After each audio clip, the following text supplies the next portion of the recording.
एक बार गंगा के तट के किनारे था एक सुंदर सा आश्रम, जहाँ पर कुछ तपस्वी रहते थे शांति से, और गुरु यज्ञ के कुछ चेले जो हमेशा ध्यान करने में मग्न रहते। गुरु यज्ञ आत्मा अनुशासन का पालन किया करते थे। एक दिन जब गुरुजी स्नान कर रहे थे, तब एक चील अपने पंजे में एक चूहे को लिए उधर से उड़ रहा था। अचानक से चूहा चील के पकड़ से छूट गया और सीधा गुरुजी के हाथों में गिर पड़ा। जब गुरुजी ने देखा कि वो चील अभी भी उधर ही उड़ रहा था, तो उन्हें लगा कि इस चूहे को अकेला छोड़ना सही नहीं होगा। चूहे को एक बरगद के पेड़ के पास रखा और अपना स्नान पूर्ण किया। अपनी शक्तियों का इस्तेमाल करके उन्होंने उस चूहे को एक छोटी सी लड़की में बदल डाला और आश्रम ले गए। उन्होंने अपनी धर्म पत्नी से कहा, मेरी प्रिय, इस बच्ची को एक प्रदान मानकर स्वीकार करो, क्योंकि हमारे पास खुद की संतान नहीं है।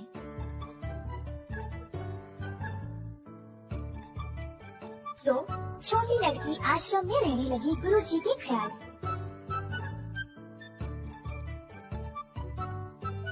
उसने बहुत ज्ञान पाया और दुनिया के बारे में भी बहुत कुछ सीखा। दोनों गुरुजी और उनकी पत्नी को अपनी अनोखी पुत्री पर गर्व था।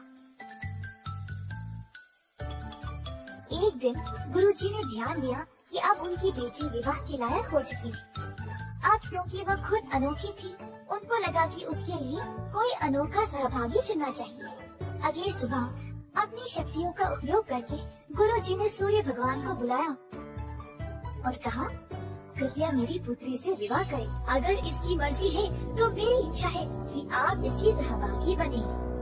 परंतु बेटी ने बोला, पिताजी, सूर्य भगवान को पूरी दुनिया को रोशन करते हैं, पर वे बर्दाश्त के बाहर गर्म है और आग जैसे हैं। मुझे इनसे विवाह नहीं करनी, कृपया आप कोई और ढूंढे। गुरुजी सोचने लगे, सूर्य भगवान से भी अच्छे कौन है? सूर्य भगवान ने सलाह दी, गुरुजी, आप बादल राजा से बात कर सकते हैं। वह मुझसे भी महान है, क्योंकि वह मुझे और मेरी रोशनी को छुपा सकते हैं।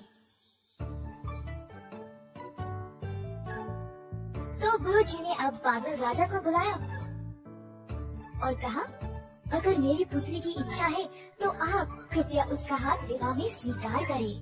परंतु बेटी ने फिर से कहा, पिताजी, बादल राजा बहुत ही अंधेरे, गीले और ठंडे हैं। मुझे इनसे शादी नहीं करनी, कृपया किसी और को ढूंढे। गुरुजी सोचने लगे, अब बादलों के राजा से भी महान कौन है? बादल राजा ने सलाह दी, गुरुजी, आप वायु राजा से बात करें। वे मुझसे भी महान हैं, क्योंकि वे मुझे उड़ा सकते हैं। तो गुरुजी ने अब वायु राजा को बुलाया। अगर मेरी पुत्री की इच्छा है तो आप कृपया उसका हाथ विवाह में स्वीकार करें। परंतु बेटी ने कहा, पिताजी, वायु राजा बहुत ही बेचैन और तेज है, हर समय दिशा बदलते रहते हैं। मुझे इनसे शादी नहीं करनी, आप किसी और को ढूंढे। गुरुजी फिर से सोचने पड़ गए, अब वायु राजा से भी महान कौन है? वायु राजा ने सलाह दी, गुरुजी, आप पर्वत महाराज से बात कर सकते हैं। वे मुझसे भी महान हैं, क्योंकि वे मुझे रोक सकते हैं। तो गुरुजी ने अब पर्वत महाराज को बुलाया और कहा, अगर मेरी पुत्री की इच्छा है तो आप कृपया उसका हाथ विवाह में स्वीकार करें। पर बेटी फिर से बोल उठी, पिताजी, पर्वत महाराज बहुत ही सख्त और कठोर है, वह एक ही जगह रहते हैं। मुझे इनसे शादी नहीं करनी, कृपया आप किसी और को चुने।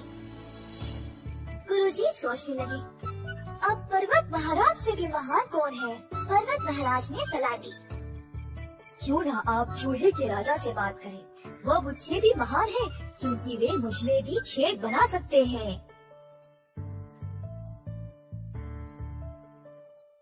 तो अब गुरुजी ने चूहा राजा को बुलाया और कहा, अगर मेरी पुत्री की इच्छा है तो आप कृपया उसका हाथ विवाह में स्वीकार करें।